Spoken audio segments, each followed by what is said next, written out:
ॐ अज्ञानतिमिरान्धस्य ज्ञानाञ्जनशलाकया चक्षुरुन्मिलितं येन तस्मै श्रीगुरुवे नमः।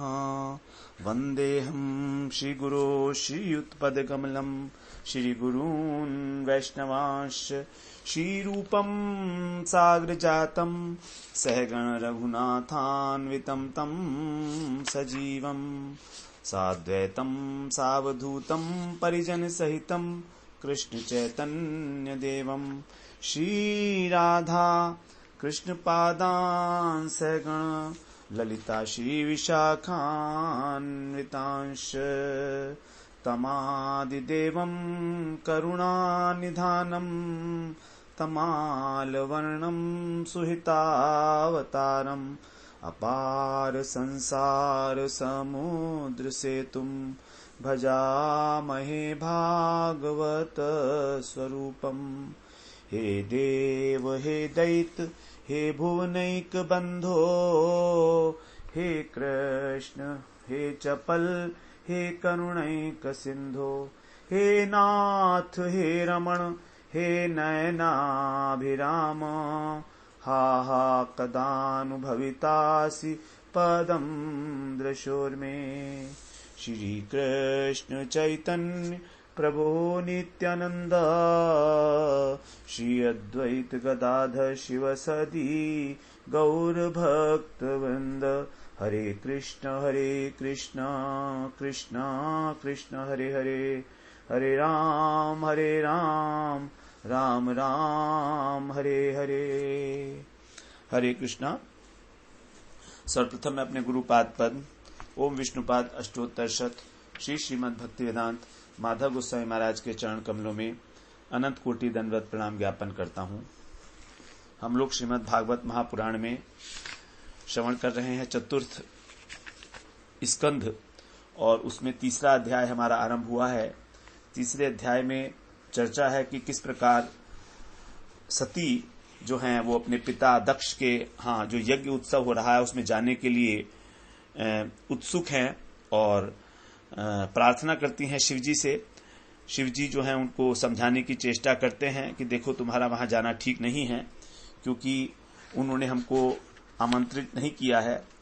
तो सती जो है भगवान से कहती हैं शिवजी से कि अपने बंधु के घर, अपने पिता के घर, गुरु के घर तो बिना बुलाए भी जा सकते हैं, वो हमारे आत्मीय हैं।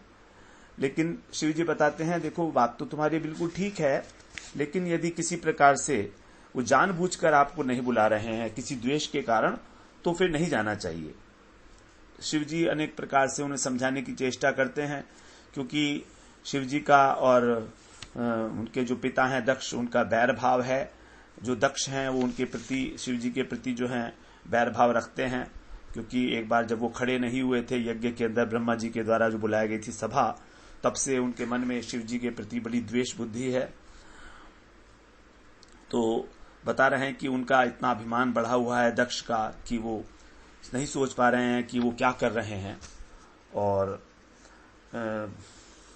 बता रहे हैं कि यद्यपि तुम्हारे पिता जो हैं तुमसे बहुत प्रेम करते हैं, मेरे को पता है, लेकिन क्योंकि तुम मेरे द्वारा आश्रित हो, मेरी पत्नी हो, इसलिए उनसे सम्मान नहीं प्राप्त कर पाओगी और ऐसे केस में फिर तुम्हारा वहां पर दिल दुखेगा और तुम जो है वहां पर ठीक प्रकार से जो है अपने को नहीं संभाल पाओगे। तो इस प्रकार से शिवजी उन्हें अनेक प्रकार से समझाने की चेष्टा करते हैं, लेकिन शिव जो है नहीं मानती। कहते हैं कि अगर तुम मेरी बात मानकर नहीं जाओगी तो तुम्हारा मंगल नहीं होगा, यहां तक कह दिया शिवजी ने। फिर भी जो है सती देवी नहीं मानती हैं। अब चतुर्थ इस अध्याय में बताते हैं कि किस प्रकार वो अपनी पति की आज्ञा का उल्लंघन करके पिता के यज्ञ में आई और उनका अपमान हुआ पिता के द्वारा, और वहीं यज्ञ स्थली में ही सती जो है अपने प्राणों का विसर्जन कर देती हैं, अपना देह त्याग देती हैं। ये सब बता रहे हैं यहाँ पर। तो अब चतुर्थ स्कंध में बता रहे हैं। मैत्रेय उवाच एतावदुक्त्वा विरराम शंकरः पत्न्यंगनाशं ह्युभयत्र चिन्तयन् सुहृद्दिदृक्षु परिशंकिता भवान् निष्क्रामति निर्विशति द्विधास सा। एतावत, एतावत का अर्थ होता है इतना ही। शंकर है एतावत उक्त्वा, शंकर जी इतना ही कहकर विराम चुप हो गए। मैत्रेय जी कह रहे हैं विदुर जी से, हे अंग, हे प्रिय विदुर, ही उभयत्र, उभय का मतलब दोनों, तो दोनों ही दशाओं में, अर्थात सती जी जाएं अथवा सती जी रोक दी जाए अपने पति के द्वारा अपने घर पर, पत्नी नाशम चिंतयन, अपनी पत्नी की मृत्यु को समझते हुए। शंकर जी जानते हैं कि यदि ये जाएं तो वहां पर भी इनकी मृत्यु होनी है, और यदि ये ना जाएं तो यहीं पर मृत्यु हो जाएगी। इस बात को विचार कर रहे हैं, शंकर जी जानते हैं बातें को। तो सुहृत दिदृक्षु, जो संबंधियों की इच्छा है, संबंधियों को देखने की इच्छा है उनकी सती की, इस प्रकार की सती, वे परिशंकिता, शंकर जी से रुष्ट हो जाएंगी। इस प्रकार की आशंका से सा भवानी, वे भवानी जो हैं, निष्क्रामती, कभी तो चलने की प्रयास करती हैं घर से, और निर्विशति, कभी लौट आती हैं। इस प्रकार द्विधास, वो दुविधा में पड़ी हुई हैं। तो महादेव जी तो कहकर शांत हो गए, मनी मन सोचने लगे कि देखो ये सती को दक्ष के यहां जाएं या ना जाएं, दोनों ही अवस्थाओं में इनका प्राण त्याग होना है, वो तो अवश्यम भावी है। अब दूसरी ओर जो सती हैं वो अपने बंधुजनों की देखने की लालसा से सुहृत दिदृक्षु, कभी तो क्षण में घर से बाहर निकलती हैं, दुविधा यही है उनकी, और कभी जो है अंदर आ जाती हैं, कभी सोचती हैं कि शिव जी का भय से वो अंदर आ जाती हैं कि ठीक नहीं है, ये मेरी पति की अवज्ञा हो जाएगी अगर मैं जाती हूं तो इस प्रकार से दोनों ही प्रकार से वो जो हैं परेशान है, किम कर्तव्य मूढ़ है, और फिर कुछ निश्चय नहीं कर पा रही हैं, इसलिए दुविधा में पड़ी हुई हैं, वो अत्यंत दुविधा में है। अब आगे दूसरे श्लोक में बोल रहे हैं, सुहृद्दक्षा प्रतिघात दुर्मना स्नेहाद्रुत्य शुक्लत्कलाति विव्वला भवम भवान्य प्रतिपूरुषम रुषा प्रधक्षति वैक्षत जात वे पथु। यहां पर कह रहे हैं प्रसूति मिश्रा, जो प्रसूति प्रभृत जो दक्ष पत्नी है प्रसूति, उनसे स्त्री उद्विग्न चित्ता,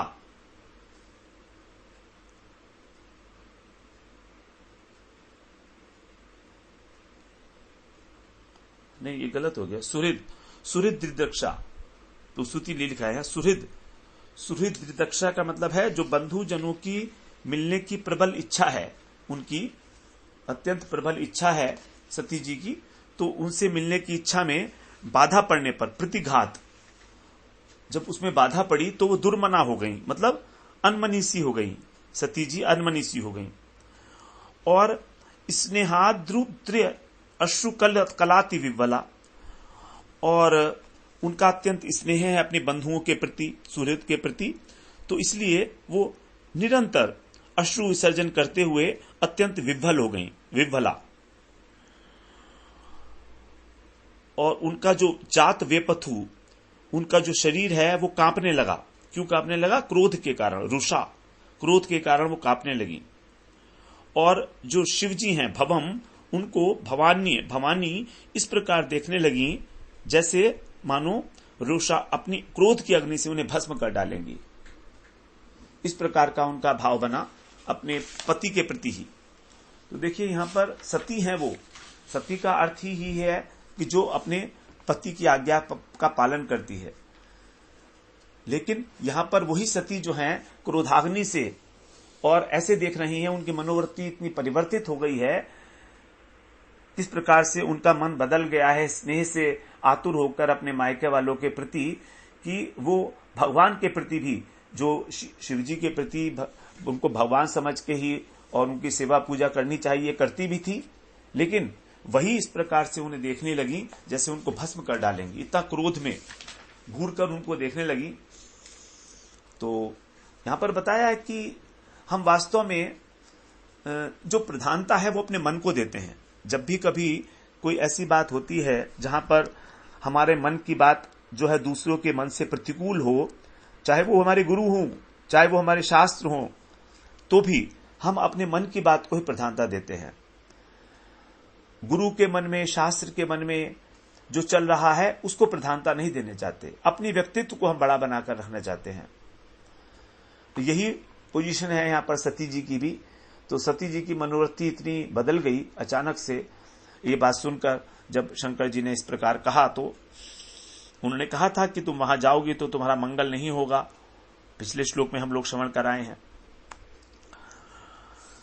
तो इस प्रकार से उन्हें देखने लगी। अब आगे कहना है तीसरे श्लोक में, ततो विनिश्वस्य सती विहायतम शोकेन रोषेण च दूयता हृदा पित्रोरगात त्रेण्य विमूढ़ धीर ग्रहान प्रेमणात्मनो यो अर्धमदात सताम प्रियः।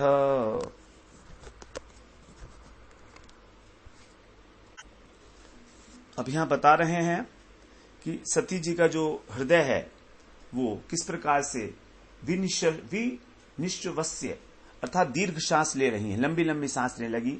क्रोध उनका बढ़ गया और अत्यंत बेचैन हो गई वो। शोकेन रोषेण, शोक के कारण और रोष के कारण वो दीर्घ श्वास छोड़ती हुई और विहायतम, उसको छोड़कर, शिवजी को छोड़कर और चल पड़ी अपने पिता के घर की ओर।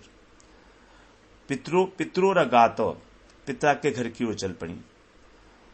अब यहां बता रहे हैं आगे कि जो साधुजन हैं,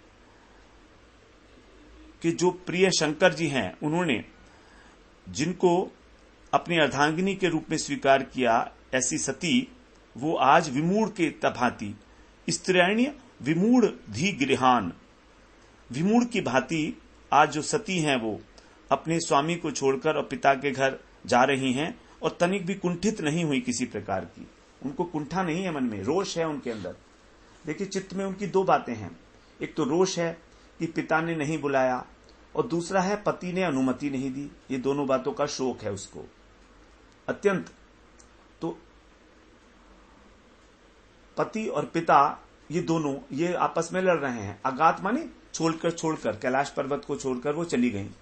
क्यों गई? क्योंकि प्रेमणात्मनो, आत्मा के प्रेम के कारण, अत्यंत प्रेम है उनको।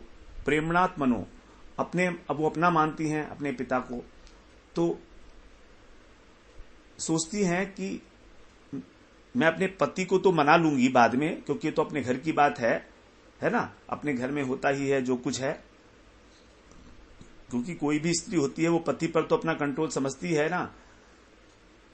वो सोचती है कि ये तो हमेशा उपदेश ही करते रहते हैं और शिवजी तो वैसे भी भोले हैं। तो सती सोचती हैं कि यदि मैं नहीं गई तो पिता क्या सोचेंगे, यदि पति को नहीं बुलाया तो मुझसे भी नाता तोड़ देंगे क्या? ऐसा तो नहीं होता है, मैं तो बेटी हूं उनकी, तो मुझे तो वहां जाना ही चाहिए, मेरा तो घर है। तो सती जो है इसलिए जा रही हैं कि एक तो उनके अंदर विमूढ़ता आ गई है, वो सोच नहीं पा रही हैं कि शिवजी उनको किस कारण से जो है मना कर रहे हैं वहां जाने के लिए। यही है वास्तव में जैसे बताया गया माया, जो मायके की माया है, इसको बताया गया बड़े विलक्षण है। ये स्त्री का जो कल्याण है तभी हो सकता है जब उसके अंदर अपनी मायके के प्रति जो ममता है वो कम हो जाए, निकल जाए। वो जब तक ससुराल में जाती है, जब लड़की नए घर में जाती है तो उसको वहां कुछ नया नया लगता है, उसका मन नहीं लगता, स्वाभाविक है।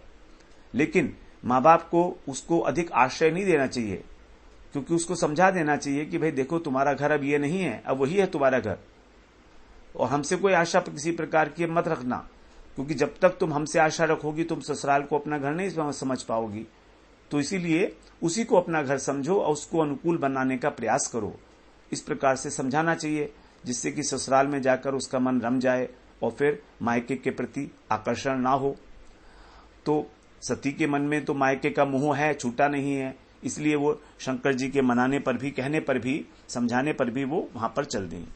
अब आगे चौथे श्लोक में कह रहे हैं, ताम नवकच्छन द्रुत विक्रमा सती मेकाम त्रिनेत्रानुचरा सहस्र सपार्षद यक्षमणि मन्मदादय पुरो वृषेन्द्रास्तरसा गतव्यथः।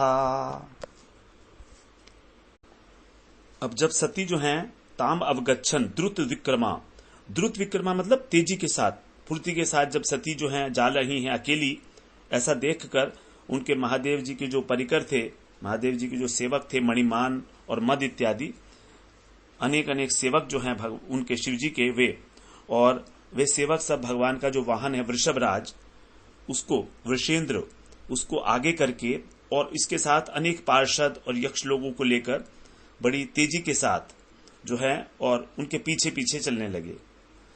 जो भगवान के अनुचर हैं, त्रिनेत्र का मतलब शिव जी के अनुचर हैं, सहस्त्र माने हजारों अनुचर, तो उनके पीछे पीछे वो सब पार्षद यक्षा मणिमन मदादेह, इस प्रकार से वो उनके पीछे पीछे चलने लगे सबके सब।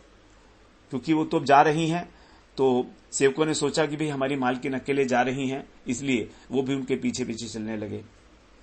अब 5वें श्लोक में बोलते हैं, ताम सारिका कंदुक दर्पणाम्बुज श्वेतात पत्र व्यजन स्रगादिभि गीताय नैर्दुन्दुभि शंख वेणुभिर वृषेन्द्र मारोप्य विटंकिताययुः।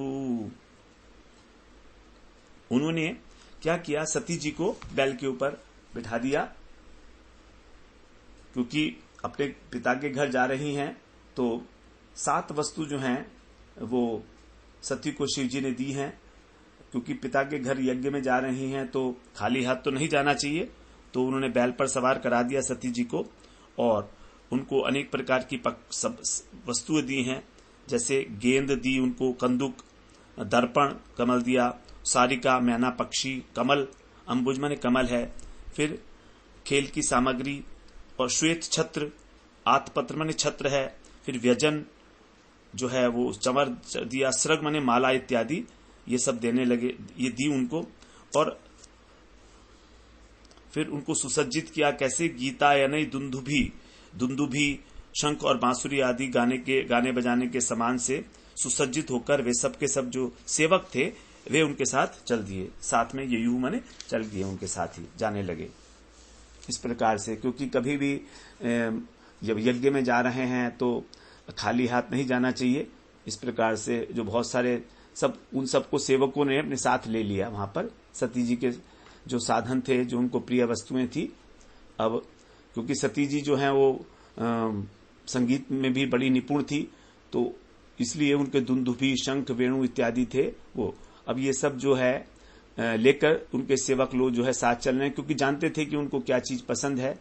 इस प्रकार से आगे अब कह रहे हैं 6ठे श्लोक में, आब्रह्म घोषोरजित यज्ञ वैशसम विप्रशिजुष्टम विबुधैश्च सर्वशः मृदार्वय कांच दर्भ चर्मभिर्निसृष्ट भाण्डम यजनम समाविशत।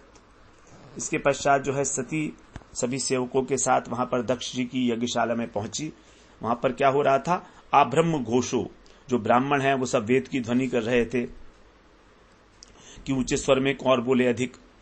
और जितने भी ब्रह्म ऋषि हैं, विप्र ऋषि जुष्टम, सारे लोग विराजमान थे वहां पर, जुटे हुए थे। देवता लोग भी थे, विबुध माने देवता लोग भी बैठे विराजमान थे वहां पर।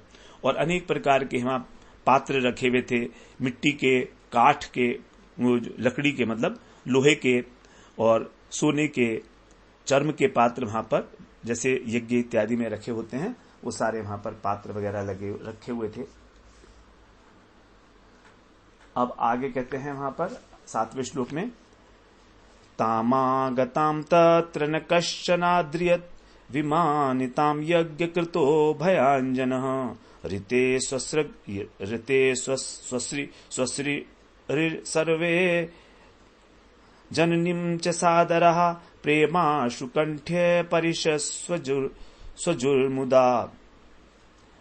अब जब वहां पर पहुंची वो, तम आगताम, वहां पर पहुंचकर, तत्र वहां पर न कश्चन आद्रियत, किसी ने भी उनका आदर नहीं किया। सती जी का किसी ने भी वहां पर जाकर आदर नहीं किया वहां पर, क्योंकि सब लोग डरते थे। जो दक्ष हैं उनसे सब लोग डरते थे, दक्ष के भय से। और जो यज्ञ करता दक्ष हैं उनके भय से जो सती की माता हैं और बहन इनके सिवाय, रीते माने सिवाय, स्वश्री माने बहन और जननी माने माता, तो इनके अतिरिक्त और किसी ने भी उनको आदर सम्मान नहीं किया। लेकिन उनकी जो माता थी और उनकी जो बहनें थीं वो बहुत प्रसन्न हुई, प्रेमाश्रु कंठीय, वो गदगद हो गई प्रेम से और सती जी को उन्होंने आदर पूर्वक गले लगाया। तो और सारे जितने देवता इत्यादि थे वो तो सबके सब दक्ष के ही लोग, मतलब दक्ष से डरते थे सारे, लेकिन उनकी पत्नी को और दक्ष की पत्नी को और दक्ष की जो पुत्रियां थी और दूसरी पुत्रियां हैं, तो उनको तो किसी प्रकार का कोई भय था नहीं दक्ष से, क्योंकि यजमान का डर रहता है जो ब्राह्मण वगैरह होते हैं कि भाई दक्षिणा तो वही देगा ना हमको, दक्षिणा तो वही नहीं दिया, तो जब जिनको बुलाया नहीं और वो आ गए तो हम उनको प्रणाम भी क्यों करें। तो इस प्रकार दो लोगों को छोड़कर माता और बहनें, उनको प्रसूति इत्यादि उनकी जो बहनें हैं वे सब, उनको हृदय से लगाया और प्रेमाश्रु कंठ मतलब गदगद हो गई कंठ। 8वें श्लोक में बोल रहे हैं, सौदर्य संप्रष्ट समर्थ वार्तया मात्रा च मात्रेषु सृग्भिः सादरम दत्ताम सपर्याम वर्मासनम च सा नादत्त पित्रा पति प्रतिनंदिता सती। लेकिन सती जी जो हैं अपने पिता के द्वारा अपमानित हुई हैं ऐसा उनको लगने लगा। सती जी तो इस प्रकार जो सम्मान देने पर भी जो उनकी माताएं हैं बहनें हैं उन्होंने अनेक प्रकार का उनसे प्रेम पूर्वक वार्तालाप किया और सम्मान भी दिया। जो माता हैं और मौसी हैं उन्होंने उनको उपहार भी दिए, आसन भी उन्होंने स्वीकार नहीं किया, सती जी ने स्वीकार नहीं किया। दत्ताम सपर्याम पूजा इत्यादि जो है उसको वरम आसनम एक श्रेष्ठ आसन भी उनको दिया, लेकिन उसको स्वीकार नहीं किया। कारण क्या है कि पिता के द्वारा जो है वो अपमानित अपने को जो है अनुभव कर रही है, इसलिए किसी प्रकार का वो समझ गई कि सब लोग दक्ष से डरते हैं और इसीलिए मेरे को कोई भी जो है आदर नहीं कर रहा है, तो इस प्रकार से उन्होंने किसी का भी सम्मान जो है वो और वहां पर स्वीकार नहीं किया। अब आगे बोलते हैं, प्रतिनंदिता पित्रा प्रतिनंदिता सती, जब पिता के द्वारा ना आदत्त मतलब नहीं दिया गया सम्मान तब 9वें श्लोक में बोलते हैं, अरुद्र भागम तम वेक्ष चाध्वरम पित्रा च देवे कृत हेलनम विभौ अनादृता यज्ञ सदीस्यधीश्वरी चुकोपलोका निविध्यक्ष्यति रुषा। अब 9वें श्लोक में कह रहे हैं कि जो देवी सरस्वती हैं उनका अत्यंत अनादर हुआ यज्ञ के अंदर, और उन्होंने ये भी देखा अरुद्र भागम, रुद्र का कोई भागी नहीं है, तम अवेक्ष इस प्रकार देख कर अध्वर मने यज्ञ में पित्राच देवे कृत हेलनम विभौ, और उनका जो है पिता के द्वारा अवहेलना हुई, तो दक्ष जो है बड़ा अपमान कर रहा है, पिता जो है उनका दक्ष, इससे उनके अंदर अत्यंत क्रोध उत्पन्न हुआ और वो ऐसा लगा कि अपने क्रोध से मानो सब लोगों को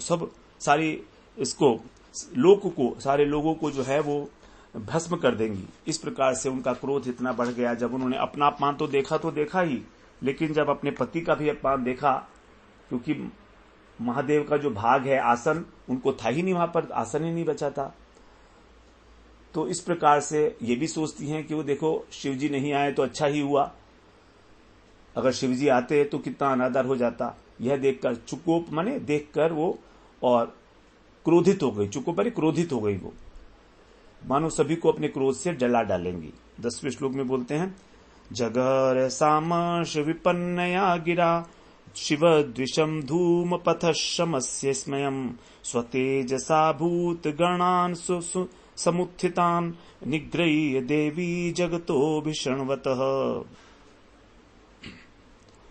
जो दक्ष हैं उनको जगह माने निंदा करना शुरू किया।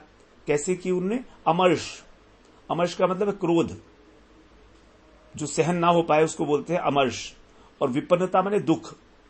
तो दो बातें थी, उनको क्रोध था, सहन नहीं कर पा रही थी, इसलिए उसको बोला गया अमर्ष, और विपन्नता अर्थात उनको दुख, जो उनका दर्द था वो भी झलक रहा था उनकी वाणी के अंदर।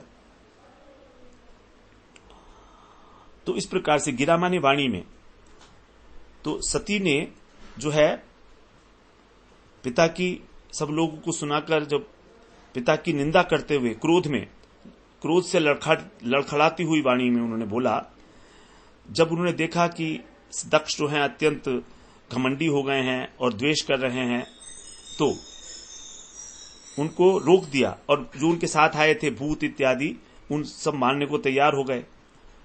तो सती ने उनको रोका और फिर सब लोगों को सुनाकर पिता की निंदा की और क्रोध से भरकर लड़खड़ाती हुई वाणी में बोलने लगी। कहती हैं, श्री देव्युवाच न यस्य लोकेस्त्य चायन प्रियस तथा प्रियो देह भृतां प्रियात्मनः तस्मिन् समस्तात्मनि मुक्त वैरिके ऋते भवन्तं कतमः प्रतीपयेत्। वो कह रही हैं, हे पिताजी, मेरे पति कैसे हैं कि ना तो कोई उनका अत्यंत प्यारा है और ना किसी से उन्हें द्वेष है, उनका न तो कोई प्रिय है और ना कोई अप्रिय है, और उनसे बड़ा तो कोई संसार में है ही नहीं। सभी देहधारियों के वो देहधारी देह भृताम जो हैं प्रिय आत्मन है, इसलिए उनका कोई प्रिय भी नहीं है। न यस्य लोके, उनका कोई अप्रिय और अप्रिय है ही नहीं, उनका किसी भी प्राणी में जो है वैर भाव नहीं है, वे तो सबके कारण हैं।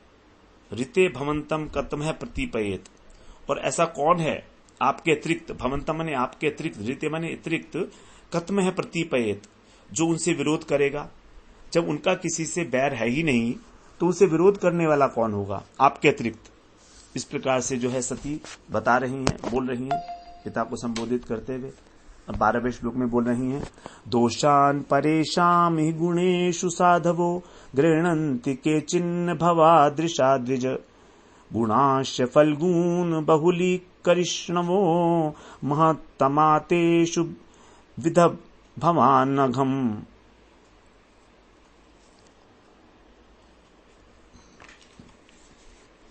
यहां पर कह रही हैं कि हे साधुओं, हे द्विजो, सुनो, आप जैसे लोग जो दूसरों के गुणों में भी दोष देखते हैं वे साधु हैं। साधु का क्या वो है गुण है कि वो छोटे से गुण को भी बड़ा करके देखता है। तो इस प्रकार से जो दूसरों के गुण देखे वो है साधु। आप दूसरों के गुणों में भी दोष देख रहे हैं आप, तो ऐसा तो कोई साधु लोग करते नहीं हैं। आप तो साधु हैं, ऐसा आपको नहीं करना चाहिए। और जो लोग दोष देखने की बात अलग रही, जो गुण को भी बड़े रूप में देखते हैं, वही वास्तव में श्रेष्ठ हैं। दूसरे की गलती को जो विस्तार से बताएं वो साधु नहीं है। जो उसकी अंदर किसी प्रकार का दोष है उसको भी गुण के रूप में ही देखते हैं, वही वास्तव में साधु हैं। और इस प्रकार से आपने जो है महापुरुषों के ऊपर खेद है अत्यंत मेरे को कि आप लोगों ने इस प्रकार से उनके ऊपर दोषारोपण किया है मेरे पति के ऊपर। तो मुझे आश्चर्य है और खेद भी है इस बात का। तो देखिए, सती जी वही हैं कि जब तक वो शंकर जी के पास थी, शिव जी के पास, तब तो उनको पिता का प्रेम जो है वो जोर मार रहा था, और जब पिता के घर आ गई, यज्ञ में आ गई, तो पति के प्रति प्रेम उमड़ आया। वास्तव में यही होता है। एक पत्नी जब मायके में आती है तो वो चाहती है कि वहां पर भी मेरे पति का जो है सत्कार हो, उनका किसी प्रकार का अपमान न हो, क्योंकि उनका पति का अपमान जो है उसको अपना अपमान लगता है।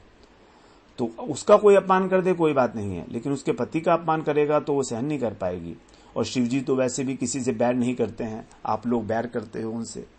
तो आप लोग जो है दोष देखते हो, जिनमें गुण ही गुण है उसको आप दोष देख रहे हो, क्योंकि आप जो लोग हैं क्या है, शरीर को ही तुम सब कुछ समझे बैठे हो। शरीर की तो निंदा की थी ना उन्होंने कि ये जो शिव है इस प्रकार का है, जो शमशान में बैठता है, और सारी बातें बताई थी दक्ष ने। तो इस प्रकार से अब 13वें श्लोक में बोलते हैं, नाश्चर्य में तद्यदस्सु सर्वदा महत् विनिंदा कुणपात्मवादिषु शेष्यर्यं महापुरुष पाद पांशुभिर निरस्त तेजसु तदेव शोभनम। जो दुष्ट पुरुष हैं वे इस शरीर को कुणपात्मवादिषु, वे लोग जो है इस शरीर को ही जो है वो, बड़े आश्चर्य की बात है कि इस शरीर को वे आत्मा मानते हैं। तो ऐसे लोग यदि ईर्ष्या के वशीभूत होकर महापुरुष की निंदा करें तो इसमें कोई आश्चर्य नहीं है। ना आश्चर्य में तत्, इसमें कोई निंदा नहीं है। जो सत्सु मतलब सज्जन हैं, महापुरुष हैं, उनकी भी यदि निंदा करें, क्योंकि जो महापुरुष लोग हैं, महापुरुष पाद पांसु भी, वो किसी इस प्रकार की जो उनकी चेष्टा है उस पर ध्यान नहीं देते, लेकिन उनकी जो पाद धूली है, जो महापुरुष की पाद धूली है, महापुरुष पाद पांसु भी, चरण धूली जो है, इसको अपराध को सहन नहीं करती है। और उनका जो तेज है, निरस्त तेजसु तदेव शोभनम, उनके तेज को नष्ट कर देती है। तो महापुरुषों की जो निंदा है, इस तरह का जो जघन्य कार्य है, वो दुष्ट पुरुषों के ऊपर ही शोभना दे, तदेव शोभनम, उन्हीं का शोभा है। जिनका तेज नष्ट हो गया है उन्हीं की एक प्रकार से शोभा बढ़ाता है। तो वे तो जो है महापुरुष की जो रज है, महापुरुष की जो चरण रज है, वो देखिए, वैष्णव के प्रति यदि कोई अपराध करता है तो वैष्णव कभी भी उसको जो है अपराध मानते ही नहीं है वो तो, लेकिन जो वैष्णव की चरण धूली है, ऐसा कहा जाता है कि वो उस अपराध को जो है सहन नहीं करती है, और फिर उनके जिसने अपराध किया है उनका, तो उसका वो पतन करा देती है, उनको भक्ति के मार्ग से, भगवान के मार्ग से ही उसको पतित कर देती है। तो महापुरुष उसका किसी भी प्रकार जो है अकल्याण नहीं रखते, लेकिन उनकी चरण धूली जो है उन लोगों की हानि कर देती है, जो निंदा करने वाले लोग हैं अथवा उनका अपमान करने वाले लोग हैं। 14वें श्लोक में बोलते हैं, यद्वयक्षरम नाम गिरेरितम नृणाम सकृत प्रसंगादघमाशु हन्ति तत् पवित्र कीर्तिम तमलंघ्य शासनम भवान हो द्वेष्टि शिवम शिवेतरः। जो शिव जी का नाम है, 2 अक्षर का शिव, ये 2 अक्षर का जो नाम है, ये यद द्वयक्षरम नाम गिरि इतम ऋणाम, किसी मनुष्य की वाणी से यदि ये सकृत माने एक बार भी मुख से निकल जाए तो उसके जितने भी आशु, जो अघ का मतलब पाप है, आशु हन्ति तत्, उसी क्षण सभी पापों को नष्ट कर देता है भगवान शिव का नाम। और जिनकी आज्ञा का कोई उल्लंघन नहीं कर सकता, तम अलंघ्य शासनम, जिनका अलंघ्य शासन है, और पवित्र कीर्ति मंगल भगवान शंकर हैं, उनसे आप लोग द्वेष करते हो। द्वेष्टि शिवम, द्वेष करते हो आप, वास्तव में आप ही जो हैं और अमंगल स्वरूप हैं। तो महादेव कैसे हैं? पवित्र कीर्ति हैं, उनका नाम लेने मात्र से ही सब पापों का नाश हो जाता है, लेकिन आप उन्हीं से द्वेष कर रहे हो। बड़ा आश्चर्य है, बड़ा आश्चर्य है इस बात का। आप उनका जो है वो कर रहे हो, द्वेष करते हो आप, तो वास्तव में आप ही अमंगल स्वरूप हो, शिवेतर। आप शिव नहीं हो, आप शिव से इतर हो, अर्थात अकल्याणकारी हो, अमंगल स्वरूप हो। 15वें श्लोक में बोलते हैं, यत पाद पद्मम महताम मनोलिभिर निषेवितम ब्रह्म रसा सवार्थिभिः लोकस्य यद्वर्षति चाशिशोर्थिनस् तस्मै भवान द्रुह्यति विश्व बंधवे। बताती है कि जो महापुरुषों के मन का जो ब्रह्मानंद रस है, पान की इच्छा से जिनका सेवन करते हैं सब लोग, यत पाद पद्म, जिनके चरण कमलों को जो हैं महापुरुष लोग जिनका निरंतर सेवन करते हैं, और जो जिनके चरणारविंद जो हैं अनेक प्रकार की जो सकाम भक्त हैं उनको भोग भी देते हैं, ऐसे जो भगवान, ऐसे जो शिवजी हैं, उनसे आप लोग, जो वो विश्व बंधु हैं, उनसे आप लोग द्वेष करते हो। महादेव के विषय में बता रही हैं कि महादेव कैसे हैं। वो महापुरुष जो हैं उनके चरणों का निरंतर ध्यान करके और ब्रह्मानंद का आस्वादन करते हैं, सकाम पुरुषों को जो है अभिष्ट भोग देते हैं। निषेवितम माने सेवन करना, ब्रह्म रस के अंदर वो हमेशा डूबे रहते हैं। इस प्रकार के भगवान शिव जो हैं उनसे आप बैर करते हो, कितना आश्चर्य है। 16वें श्लोक में बोल रहे हैं, किम वा शिवाख्यम शिवम न विदुस्त्वदन्ये ब्रह्मादयस्तमवकीर्य जटाक्ष्म शमशाने तन्माल्य भस्म पाल्यवस् पिशाचैर् ये मूर्धिभिर्दधति तच्चरणावसृष्टम्। वे केवल नाम मात्र के शिव हैं। लोकस्य किम वा शिवम आख्य अशिवम न विदुस्त्वदन्ये।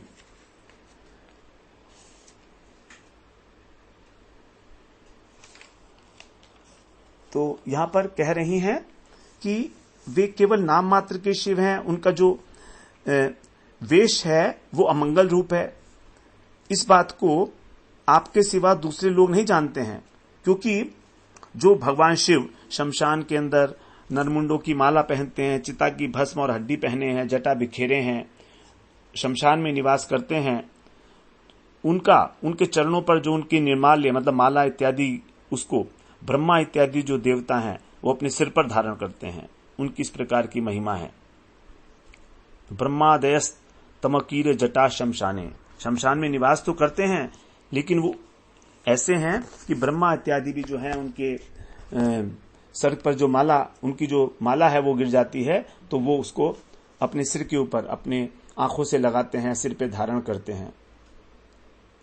इस प्रकार के जो बड़े बड़े महापुरुष भी इस प्रकार के उनके साथ व्यवहार करते हैं।